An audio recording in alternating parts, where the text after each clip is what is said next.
Aujourd'hui lundi 1. Faisons le bilan de la semaine. 2. Procédons à la planification de la journée. Et puis 3. Fixons les rendez-vous. Lundi du livre sur Minusta FM.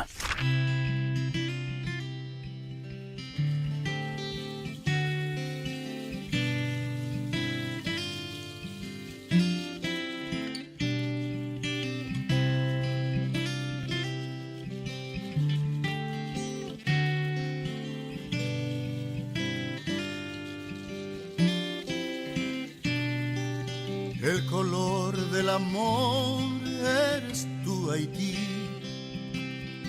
El dolor de tu ser es el nuestro.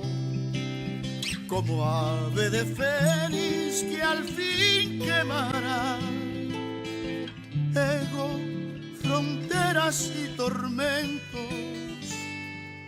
Ego, fronteras y tormentos.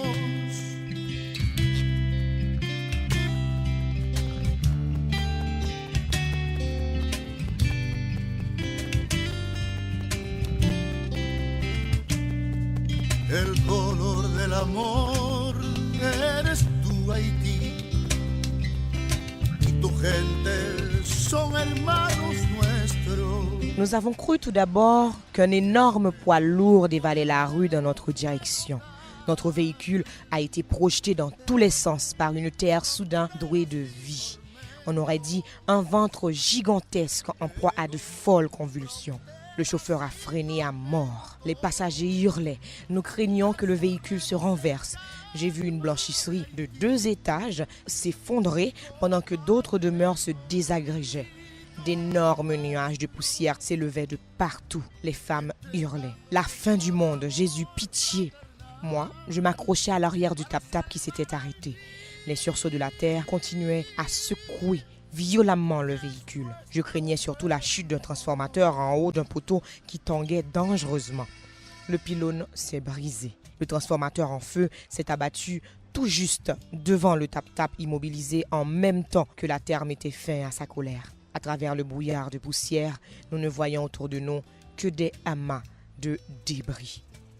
La rue, le quartier que nous traversions avait disparu, happé par le chaos.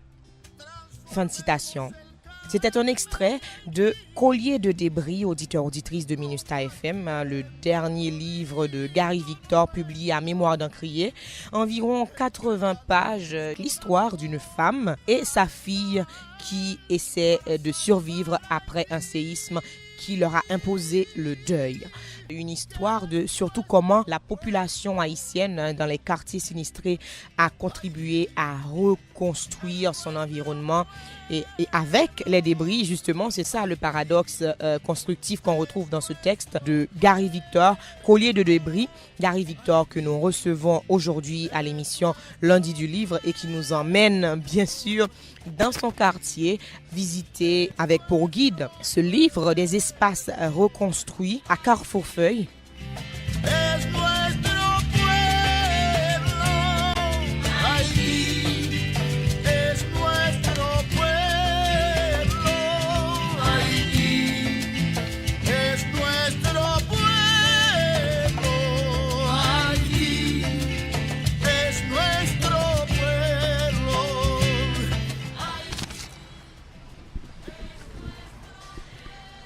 Myrta, c'est une jeune femme qui a perdu son mari et son fils dans le tremblement de terre du 12 janvier 2010.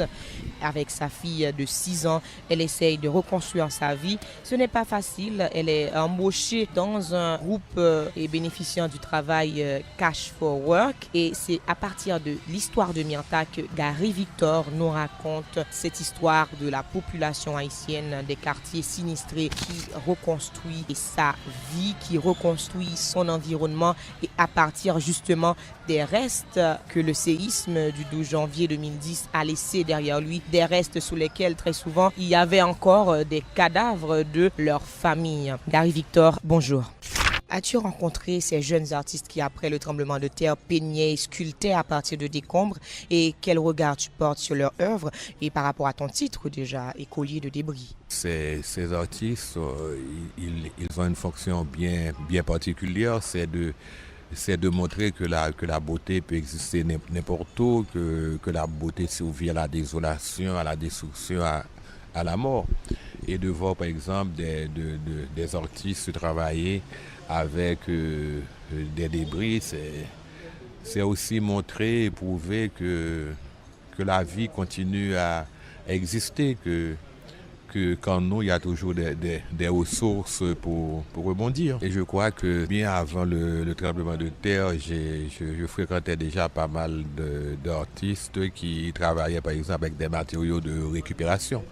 On peut aussi les appeler des débris. Ces débris, nous avons appris à leur donner une valeur. On devait les voir en mètres cubes. Cela était assez abstrait pour nous au début. Il faut 52 bauxites en moyenne, soit à peu près 16 brouettes pour faire 1 mètre cube.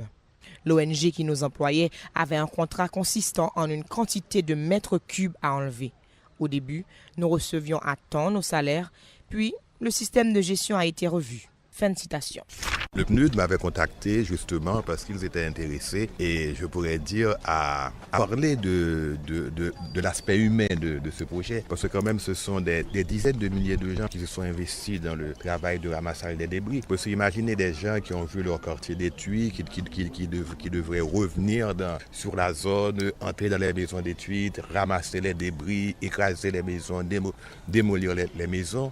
Donc il y avait un aspect émotionnel très fort pour ces gens qui devaient travailler dans ce projet. Donc, pour moi, c'était important de faire revivre l'expérience de ces gens pour qu'on ne les oublie pas, parce que maintenant qu'on est dans ces quartiers, on voit très peu de débris. Donc, ça veut dire qu'on va oublier le travail de tous ces gens. Ce sont des dizaines de milliers de gens qui ont travaillé à ramasser les débris pour donner peut-être un autre aspect à Port-au-Prince. Mais bien vite, on va tout oublier, on oublie tout chez nous. Là, pour moi, c'est avant tout un travail de mémoire parce qu'il faudra se rappeler de ces dizaines de milliers de gens qui ont quand même redessiné la ville quelque part. Mais le grand défi, comme d'habitude, c'est de partager l'émotion des gens, de se mettre à leur place. C'est toujours le plus grand défi de tout écrivain, de vivre un peu de comprendre un peu ce que la personne vit, ce qu'elle a vécu, et aussi de prendre du recul, parce que quelque part, j'ai vécu un petit peu ce qui s'était passé, et dans le travail d'écriture, il faut quand même ce recul par rapport à ces personnages. Je pense que ça a été le plus grand défi, c'est aussi cette douleur de voir l'état de la ville.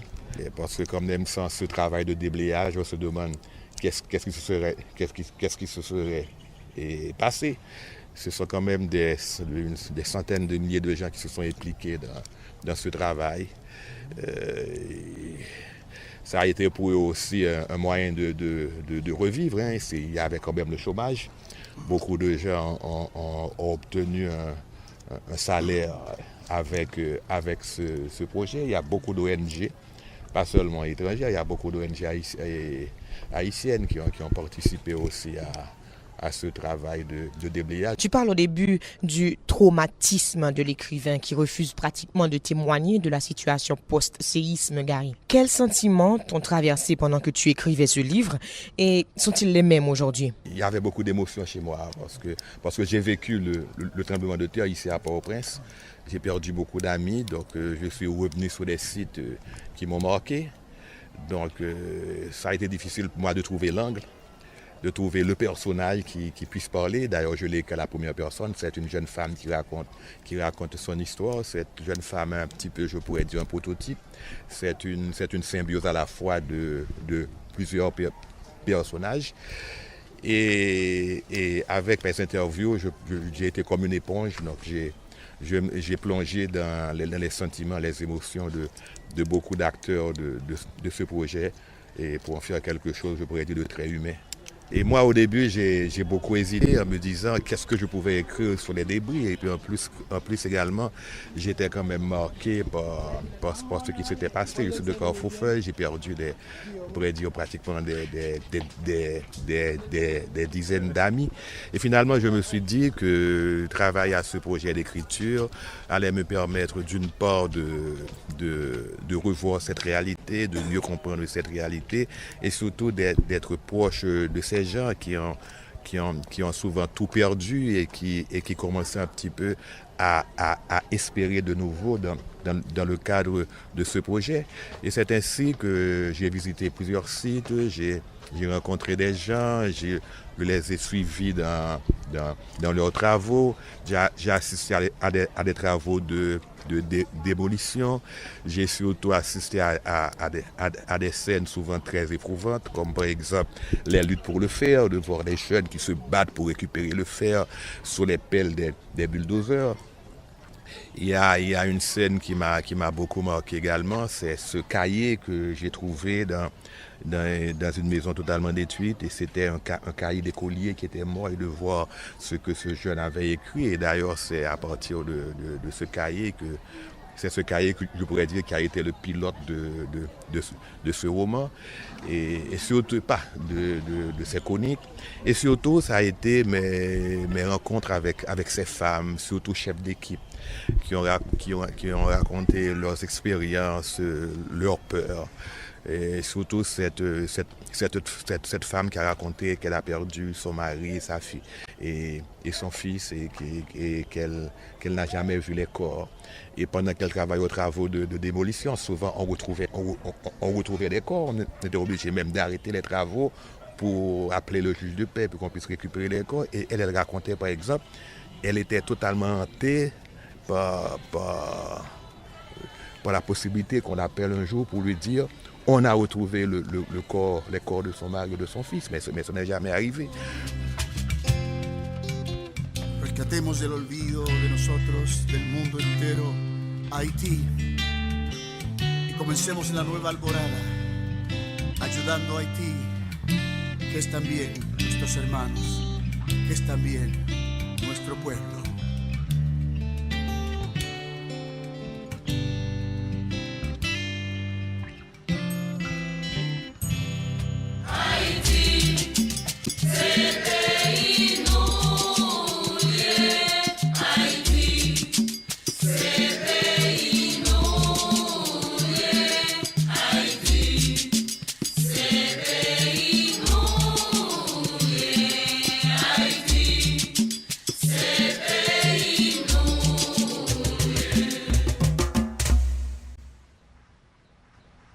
Découvrir des restes humains dans les décombres est toujours un choc pour nous tous, même si on s'y attend. Pour ne pas être en retard sur leur planning, des chefs d'équipe peu scrupuleux, rares heureusement, incitent leurs ouvriers à fermer les yeux. En général, on arrête la démolition et les travaux d'enlèvement de débris, le temps d'envoyer quérir les propriétaires pour les suites nécessaires. Parfois, ces derniers refusent de se présenter. On fait chercher un juge de paix, puis les restes partent vers la fosse commune. Fin de citation. La mort subite côtoie la volonté de vivre, Gary. Même dans les rêves de Myrtha et même dans ses cauchemars, si on peut le dire, qui sont interprétés de façon positive comme des annonces d'un avenir meilleur. 3 ans après le séisme, on retrouve ce même optimisme dans les camps, sachant que le nombre de personnes qui seront encore dans les camps en 2013 sont estimés à des dizaines de milliers. C'est certain qu'avec ce projet, ça a été une grande tentative de redessiner Port-au-Prince, de nettoyer un peu, parce qu'il faut dire quand même que il y a eu des millions de tonnes de débris, et que plus de 70% de ces débris ont été quand même ramassés, donc ils ont fait quand même plus que par exemple au World Trade Center et dans beaucoup de pays où il y a eu de grandes catastrophes. Et bon, effectivement, il y a encore énormément de gens sous les tentes. Il y a eu des propositions de projets, par exemple, de construction de nouveaux habitats. Et c'est certain qu'il n'y a pas eu une implication suffisante, premièrement du gouvernement haïtien, et puis peut-être même la communauté internationale pour justement permettre pour mettre sous pied un grand projet de construction, de construction, comme on l'a fait par exemple en République dominicaine. Mais là, je crois que c'est un problème national et je pense là vraiment c'est le gouvernement haïtien pour moi qui est fautif dans toute cette histoire. On ne peut quand même pas demander aux étrangers de tout nous construire. Déjà, je trouve que ça a été quand même beaucoup de voir cette implication de ces institutions internationales quand même qui ont permis à ces dizaines de milliers d'Haïtiens d'avoir pu travailler, d'avoir pu trouver un minimum comme salaire dans ce vaste projet de ramassage des débris. Aujourd'hui lundi, 1. Faisons le bilan de la semaine. 2. Procédons à la planification de la journée. Et puis 3. Fixons les rendez-vous. Lundi du livre sur Minusta FM. Certains ont eu la chance de s'extraire des camps et de certaines difficultés assez extrêmes quand même suite au tremblement de terre. Par contre, on voit que tu fais une analyse quasiment comme au microscope au sein même de la population pour voir comment elle vit. Au niveau de la population, quel sentiment tu remarques? Tu es journaliste, tu es écrivain.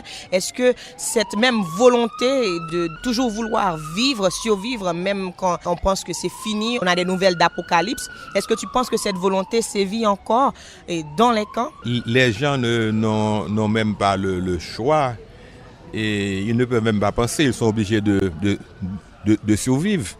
Ils sont obligés d'avoir cette volonté de survivre. Ils ne peuvent même pas se poser des questions. D'ailleurs, de vivre dans les camps au quotidien, c'est déjà un exploit. Et effectivement, on a enlevé beaucoup de camps, surtout les camps qui sont visibles. Mais on sait que tous les camps qui ne sont pas visibles, et ces camps sont toujours là et que les gens vivent dans des conditions extrêmement compliquées.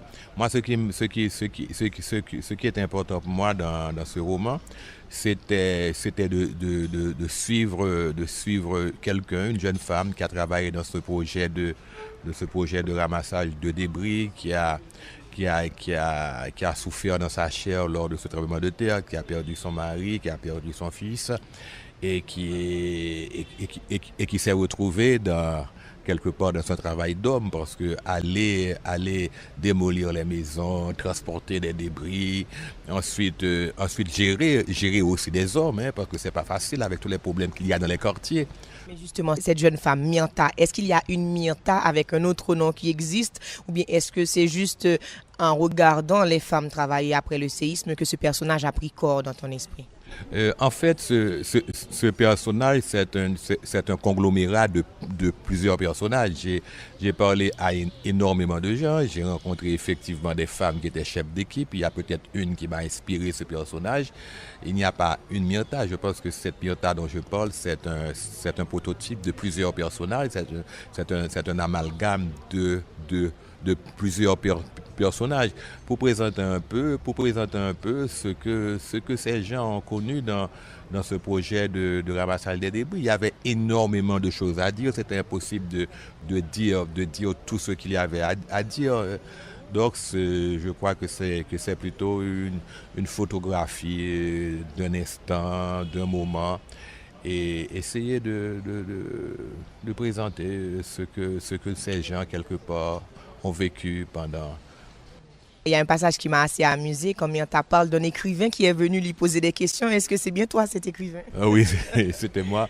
C'est une scène vraie, alors? Oui, là, c'était une scène vraie parce que c'était quand même assez cocasse, parce que je devais rencontrer justement des chefs d'équipe qui travaillaient, qui géraient des équipes de déblayage. Et quand je suis arrivé pour les rencontrer, pour discuter avec eux, justement de leur travail, de leurs ressentis, de leurs émotions, mais eux, ils me prenaient tous comme un évaluateur, quelqu'un qui était venu pour savoir est-ce qu'on devait continuer le projet. Mais comme tous, ils voulaient que le projet continue, parce que quand même, c'était leur vie, ils avaient un salaire. Donc tout ça avait tendance à me dire que tout marchait bien, qu'il fallait que le projet continue, qu'il fallait qu'on renouvelle ce projet, tout et tout. Il fallait faire bonne figure. Il fallait faire bonne figure et ça a été très difficile pour moi de les ramener un petit peu dans la réalité pour qu'ils puissent parler, pour qu'ils puissent dire exactement ce qu'ils avaient vécu. Est-ce que tu as pu avoir cette sincérité au final? Je crois, parce que après quelques minutes, à force de questions, ils commencent par se rendre compte que j'étais pas un évaluateur, mais quelqu'un qui voulait surtout savoir comment que ça se passait dans la réalité.